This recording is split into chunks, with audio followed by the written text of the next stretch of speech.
Saudi अरब के Riyadh में इस वक्त रूस और अमेरिका के विदेश मंत्रियों की मौजूदगी में रूस और यूक्रेन के युद्ध को समाप्त करने के लिए और शांति को लेकर एक बड़ी मुलाकात हो रही है।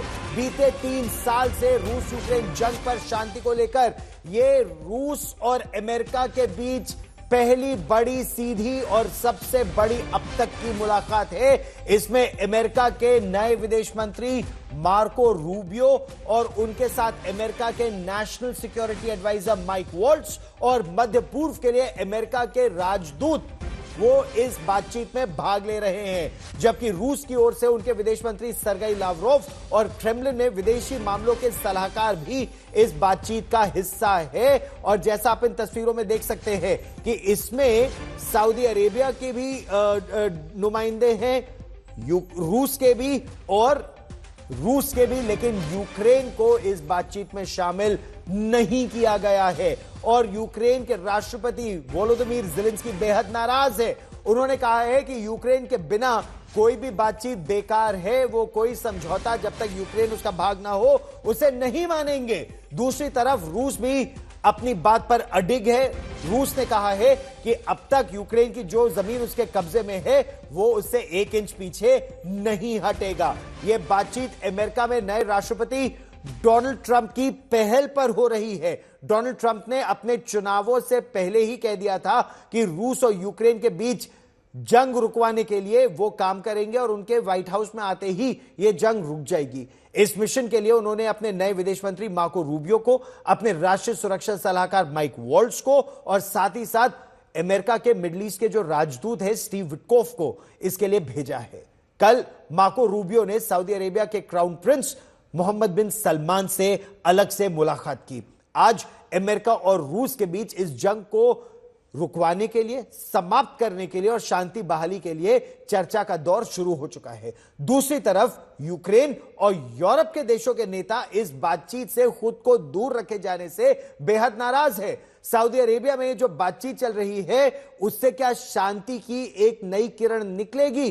क्यों फ्रांस के राष्ट्रपति इमैनुअल मैक्रोन इस समय नाराज है कि न केवल उन्हें बल्कि यूरोप के देशों को इस चर्चा से दूर रखा गया है? देखिए ये रिपोर्ट।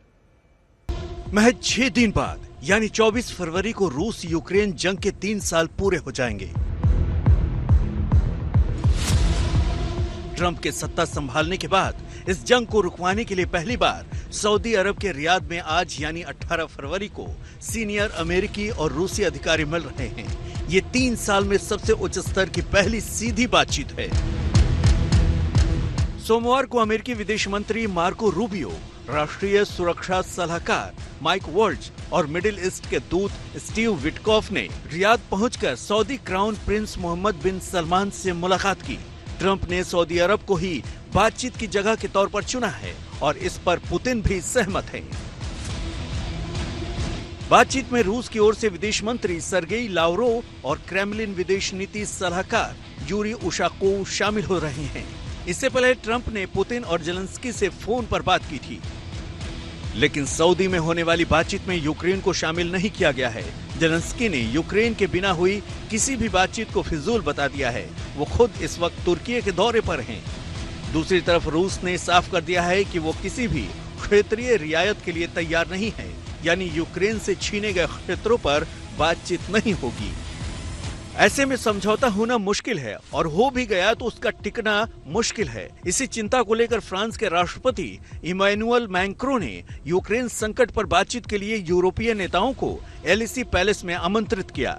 बैठक में UK PM Keir Starmer, German chancellor Olaf Scholz, यूरोपीय संघ की अध्यक्ष उर्सुला वॉन डेर लेयन और नेटो महासचिव मार्क रूटे समेत कई नेता शामिल हुए। यूरोप में शांति वार्ता में शामिल किए जाने की बात की। बैठक के बाद मैक्रों ने ट्रंप और ज़ेलेंस्की से फोन पर बात की और एक्स पर अपने पोस्ट में लिखा, हम यूक्रेन में एक मजबूत और स्थायी शांति चाहते हैं।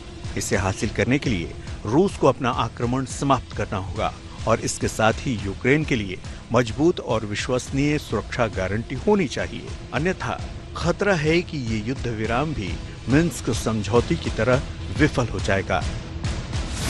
मिन्स्क समझौते 2014-15 में रूस यूक्रेन के बीच डोनबास क्षेत्र में जंग को रुकवाने के लिए हुए थे, लेकिन वो विफल हो गए।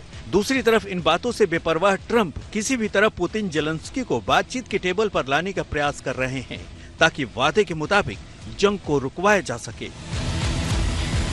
आज तक ब्यूरो। अच्छा, रूस और यूक्रेन की जो जंग है अब वो उस दिशा में मुड़ चुकी है जहां से या तो वाकई में युद्ध विराम होगा या फिर विनाश के लिए दोनों ही देश आगे बढ़ेंगे। क्या रूस इसमें आगे बढ़ रहा है? क्योंकि यूक्रेन के राष्ट्रपति वोलोदिमीर ज़ेलेंस्की अगर शांति स्थापना पर सहमत होते हैं तो शर्तें रूस की भी होंगी, जिसे ना तो अमेरिका के राष्ट्रपति डोनाल्ड ट्रंप मानने को तैयार हैं और ना ही रूस वो शर्तें मानने को तैयार है जो राष्ट्रपति ज़ेलेंस्की सामने रखना चाहते हैं। तो राष्ट्रपति ज़ेलेंस्की यानी यूक्रेन के राष्ट्रपति अलग थलग पड़ते जा रहे हैं। यूक्रेन के राष्ट्रपति ज़ेलेंस्की ने अपनी पत्नी के साथ यूनाइटेड अरब एमिरेट्स उसकी यात्रा की, यानी जिस जगह युद्ध विराम वार्ता होनी है वो उसके पड़ोस के देश में है। ज़ेलेंस्की के प्लेन ने वहां लैंडिंग की। इसके अलावा इस संदेह की एक वजह और भी है। ज़ेलेंस्की की ये जो यूएई की यात्रा है इसकी वजह अभी साझा नहीं की गई है, जबकि यूएई में इसी समय रूस के जो उप प्रधानमंत्री हैं डेनिस मेंट्रोव वो भी पहुंच चुके हैं। तो क्या राष्ट्रपति ज़ेलेंस्की को शांति वार्ता का निमंत्रण इस प्रारंभिक बातचीत के बाद आएगा? क्या गोपनीय तरीके से कोई बातचीत हो रही है? क्या यूक्रेन के राष्ट्रपति वोलोदिमीर ज़ेलेंस्की युद्ध विराम की वार्ता में शामिल होने के लिए तैयार है? दरअसल अमेरिका के राष्ट्रपति डोनाल्ड ट्रंप के युद्ध विराम प्रस्ताव के तहत पहली स्थिति यह है कि कीव यानी Ukraine North Atlantic Treaty Organization NATO का सदस्य नहीं बनेगा। वहीं पूर्वी यूक्रेन का वो जो इलाका है, जो दक्षिणी क्षेत्र है, जो रूस के समय कब्जे में है और जब से ये युद्ध शुरू हुआ है लगभग 20% यूक्रेन का रूस के कब्जे में आ गया है, वो रूस के ही कब्जे में रहेगा। लेकिन इसके बाद जो अगली शर्त है वो यूक्रेन को नागवार है। दरअसल कुर्स्क का इलाका यानी रूस के कुर्स्क का इलाका जहां यूक्रेन की सेना अब आ गई है उसके अंदर उन्हें वहां से निकलना होगा और जो असैन्यकृत सीमा है वो पूरे पूर्वी हिस्से में बनाई जाएगी, यानी एक डीएमजी, एक डीमिलिटराइज जोन बनाया जाएगा जिसके पश्चिम में यूरोप और ब्रिटेन की शांति सेना तैनात रह सकती है, यानी यूक्रेन की तरफ। लेकिन इस मामले में ब्रिटेन पूरे यूरोप में अकेला यूरोप में अलग थलग पड़ता जा रहा है।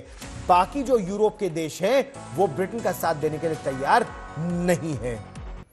तो ये म्यूनिख सिक्योरिटी कॉन्फ्रेंस में यूक्रेन के राष्ट्रपति थे वोलोदिमीर ज़ेलेंस्की, वो सिक्योरिटी गारंटी चाहते हैं कि रूस अब आगे नहीं बढ़ेगा। अब सवाल यह भी है कि अगर यूरोप के देश शांति सेना अपने सैनिक नहीं भेजना चाहते उस शांति सेना के लिए, तो किस देश की सेना वहां पहुंचेगी? पूर्व चीनी कर्नल और डिफेंस एक्सपर्ट डाओ बो ने कहा है कि चीन की सेना के सैनिक रूस और यूक्रेन के बीच किसी भी युद्ध विराम के समझौते को बनाए रखने में मददगार साबित हो सकते हैं। साथ ही साथ उन्होंने यह भी कहा कि भारत की सेना उसे शांति सेना के रूप में विश्व भर में बहुत लंबा अनुभव है।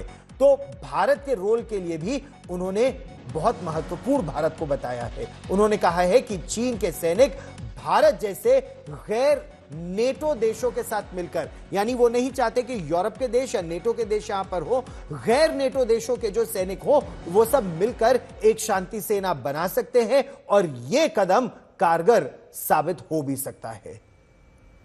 अब हम रुख करते हैं एक बड़ी खबर की ओर और यह खबर आपसे सीधे तौर पर जुड़ी है। लगातार यह सवाल पूछे जा रहे थे कि अमेरिका में प्रधानमंत्री नरेंद्र मोदी जब टेस्ला के सीईओ एलोन मस्क से मिल रहे थे उससे भारत को क्या लाभ मिला?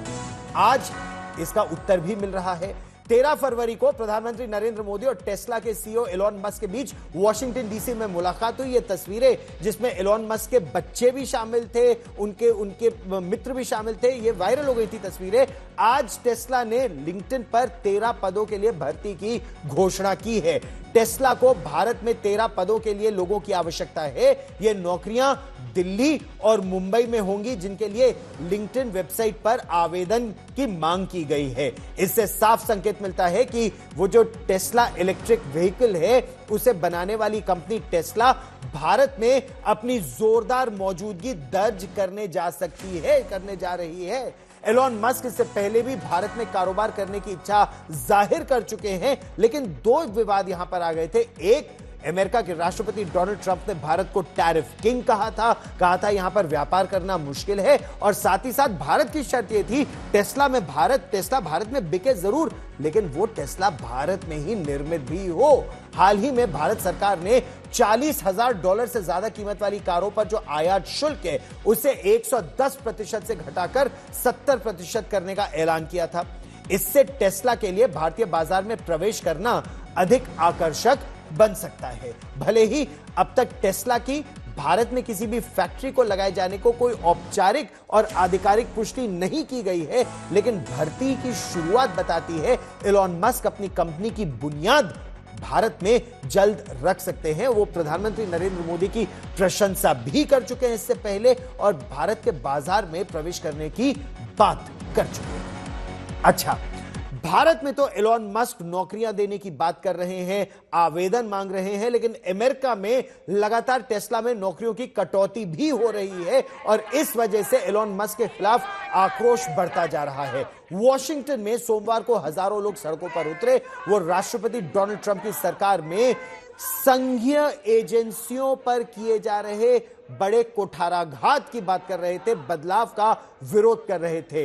डोनाल्ड ट्रंप ने जनवरी में सत्ता संभालने के बाद सरकारी खर्च को कटौती करने का उन्होंने ऐलान किया था, और डोज यानी डिपार्टमेंट ऑफ गवर्नमेंट एफिशिएंसी की जिम्मेदारी एलॉन मस्क को दी थी, जिसमें हजारों नौकरियों की कटौती की जा रही है। गर्मियों की छुट्टी होने वाली थी, मेरे पापा आने वाले थे, तो हम लोग सभी खुश थे। तो मैं बेड पे चढ़ के डांस कर रहा था, लेकिन वो पहले ही आ गए।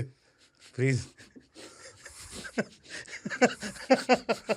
तो मैं उस समय तो कंटिन्यू नहीं कर सकता था, तो फ्रीज फ्रेम टाइप का हो गया। कसम पैदा कर